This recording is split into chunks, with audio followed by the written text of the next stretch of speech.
Supreme কোর্টের সময়সীমা শেষ হলো শুক্রবার। যদিও রাজ্যের সরকারি কর্মচারীদের বকেয়া ডিএর 25% মিটিয়ে দেওয়ার নামগন্ধ নেই, উল্টে আরো 6 মাস সময় চেয়ে শীর্ষ আদালতের দ্বারস্থ হলো রাজ্য সরকার। শুক্রবার একটি আর্জি জানিয়ে রাজ্যের তরফে বলা হয়, আর্থিক সমস্যার কারণে ডিএ দিতে সময় চেয়েছে রাজ্য সরকার। ডিএ দিতে এই বিপুল অর্থের বরাদ্দ নেই এই বছরের বাজেটে।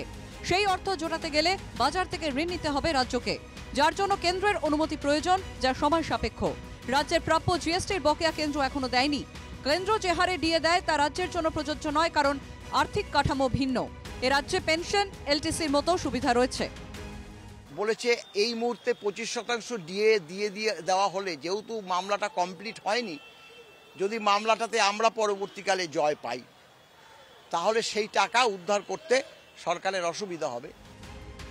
এদিকে সময়সীমা পেরিয়ে যাওয়ার পরও ডিএ না দেওয়ায় রাজ্য সরকারকে আইনি নোটিশ পাঠানো হয়েছে সরকারি কর্মচারীদের তরফে।